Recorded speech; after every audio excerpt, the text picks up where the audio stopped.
Kunjir, Shri Chhatrapati Shivaji market yard आडते association Pune त्याचा अध्यक्ष। हा जो सरचार्ज 1% लावण्याचा सर्क्युलर शासनाने काढलेला आहे चेंबरला, पुणे मर्चंट चेंबरच्या व्यापाऱ्यांना, खऱ्या अर्थाने विचार केला तर व्यापारी म्हणून आमचे असोसिएशन आडते असोसिएशन चेंबरला पाठिंबा देत आहे। कारण का बाजार आवारातील जेवढे व्यापारी आहेत हे कायदेशीर आहेत आणि पुणे बाजार समितीचं त्यांच्यावर नियंत्रण आहे। आमच्याकडे व्यापार करताना खूप मोठ्या पद्धतीने कॉम्पिटिशन होतं। मार्केटच्या बाहेर जे व्यापारी आहेत त्यांना कुठल्याही प्रकारचं टॅक्सेस नाहीयेत, सेस नाहीयेत किंवा कुठले सरचार्ज नाहीयेत। ते परस्पर बाहेरच्या बाहेर ट्रेडिंग करतायत आणि जे मार्केटच्या आतमध्ये जे लीगल ट्रेडर्स आहेत, जे लीगल व्यापारी आहेत, होलसेल पद्धतीने व्यापार करतात, त्यांना सगळ्या प्रकारे टॅक्सेशन आणि सेस आहे। तर जर का हा व्यापारी वर्ग टिकायचा असेल तर आपल्याला हा सरचार्ज शासनाने फेर विचार करावा आणि त्याच्यावर परत विचार करून त्याच्यावर कसा व्यापाऱ्यांवर न लावता येईल ह्याचा विचार करणं गरजेचं आहे। कारण का तो सरचार्जमुळे आमचा व्यापारी वर्ग टिकणार नाही आणि या कॉम्पिटिशनच्या जमान्यामध्ये मार्केट यार्डमध्ये जे ट्रेडिंग होतं हे प्रचंड अवघड आणि कठीण परिस्थिती आहे। आमच्या पेरिशेबल गुड्सचा विचार केला तर आमचा व्यापार हा सगळा 70-75% व्यापारीच येऊन मार्केटमध्ये विकतात, 25% शेतकऱ्यांचा माल येतो। हा जो मार्केटमधला रेट निघतो हा डिमांड आणि सप्लाय वर ठरला जातो। जो डिमांड आणि सप्लाय प्रमाणे त्या मार्केट त्या फळे भाजीपालाचा रेट निघतो आणि तो रेट निघाल्यानंतर हा होलसेल ट्रेड होतो। त्याच्यानंतर पुढची चेन चालू राहते, शेतकरी, होलसेलर, रिटेलर आणि कंझ्युमर या पद्धतीने हे साखळी आहे। या साखळीमधला एक जरी घटक कुठेतरी अडचणीत आला तर ही पूर्ण साखळी अडचणीत येण्याची शक्यता आहे। तर जर का ही व्यवस्था नीट चालवायची असेल तर बाजार समिती आणि प्रशासनाने फेर विचार केला पाहिजे। हा एक्सेस जे टॅक्सेस लागू होतात हे आमच्यापासून त्वरित काढून आमच्यापासून ज्या अडचणी, व्यापाऱ्यांच्या अडचणी समजून घेतल्या पाहिजेत।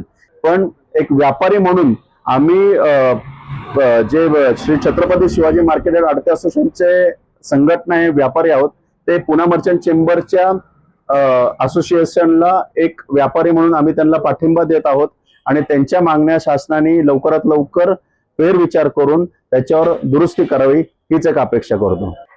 जर जो व्यापाऱ्यांनी 5 तारखेपासून संप पुकारलेला आहे, पुणे मर्चंट चेंबरच्या सर्व व्यापाऱ्यांनी जो 5 तारखेपासून संप पुकारलेला आहे, जर का तो संप व्यापाऱ्यांची मागणी पूर्ण नाही झाली तर व्यापारी करणारच आहेत। पण जर का ते बंद पडल्यानंतर त्याचा परिणाम पूर्णपणे शहर व जिल्ह्यावर व राज्यावर होणार आहे। कारण का जे ट्रेडिंग होणार आहे ते थांबल्या जाणार आहे आणि ह्याचा इनडायरेक्टली ग्राहकांवर परिणाम होणार आहे। जे बाहेर जे धान्य मिळतं, साखर मिळतात व बऱ्याच गोष्टी मिळतात त्या मिळणार नाहीत आणि त्याचा कुठेतरी तुटवडा निर्माण होईल। म्हणून शासनाने फेर विचार करावा आणि पुणे मर्चंट चेंबरची जी मागणी आहे त्याच्यावर फेर विचार करण्यात यावा।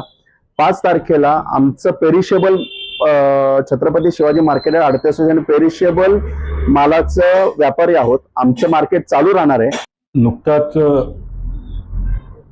पुणे मर्चंट चेंबरने एक आदेश काढलेला आहे की मार्केट कमिटीने जो 1% सर्व्हिस चार्ज लावायचा ठरवलेला आहे त्याला विरोध करायचा आणि तो जर का रद्द झाला नाही तर 13 जून नंतर मोठ्या प्रमाणावर आंदोलन करायचं। मला असं वाटतं की या आंदोलनाची जी दिशा आहे ती योग्य आहे। याचं कारण असं की ऑलरेडी या मार्केट कमिटीचा सेस हा कृषी उत्पन्न बाजार समितीला मिळत असतो। खरं तर पंतप्रधानांनी यापूर्वी सांगितलं होतं की एक देश एक कर।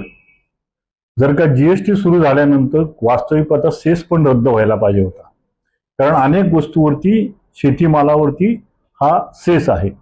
हा सेस रद्द व्हायला पाहिजे होता, ती तर राहू बाजूलाच, त्यानंतर मार्केट कमिटीमध्ये अन्य वस्तू विकल्या जातात आणि त्या वस्तूवरती सेस मिळत नाही।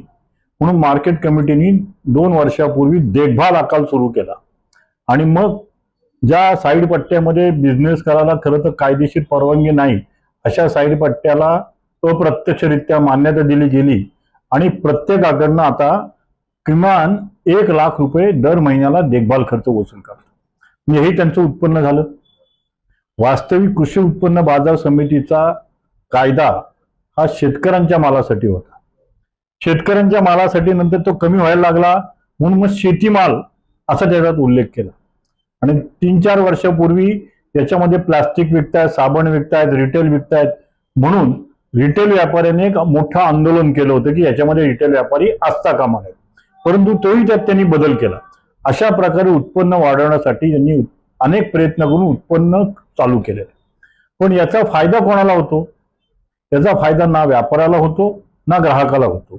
कारण एवढा पैसा गोळा करून सुद्धा मार्केट कमिटीमध्ये जे रस्ते पाहिजेत, पाणी पाहिजे किंवा ज्या सुविधा पाहिजेत त्या ते देऊ शकत नाही.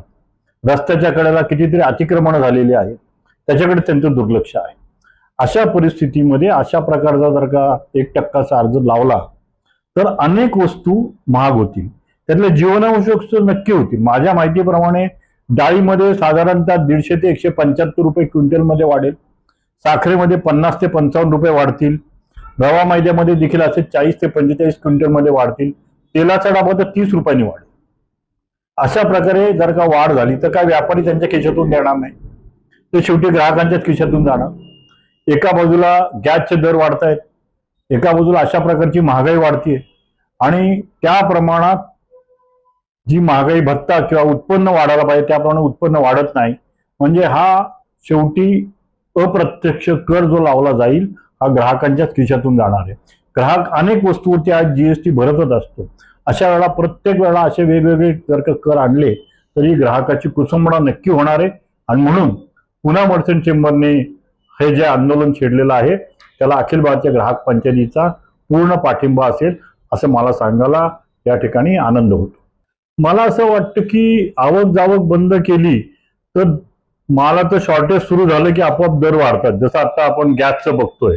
त्यामुळे जर का बाजारात मालच आला नाही तर निश्चितपणे व्यापारीच त्या वस्तूंचे दर वाढवणार. त्यामुळे अशा प्रकारे न करता त्यांनी त्याची वाट पाहावी आणि त्यांनी जी काही 13 जूनची मुदत दिलेली आहे तोपर्यंत जर का झालं नाही तर मग हे आंदोलन अधिक तीव्र करावं. जसं एलबीटीच्या वेळेला हे आंदोलन झालं तशा प्रकारचं जर आंदोलन अगोदर ग्राहकांना कल्पना देऊन की आम्ही असं आंदोलन करणार आहोत बेमुदत तर ग्राहक त्याच्या तयारीने आवक करेल. बरं हे आता सगळीकडे एकाच वेळा होणार आहे का? तर नाही, ते फक्त पुणे शहरापुरतच होणार आहे आणि त्यातही मार्केट यार्डच्या आतमध्ये होणार आहे. मार्केट यार्डच्या जर का बाहेर गेलं तर मात्र साखर बाकीच्या वस्तू स्वस्त मिळणार आहेत. म्हणजे एक प्रकारे हा व्यापार मार्केट कमिटीच्या बाहेर जायला देखील हा कायदा उद्योग करेल असं मला सत्कृत दर्शनी तरी वाटतं.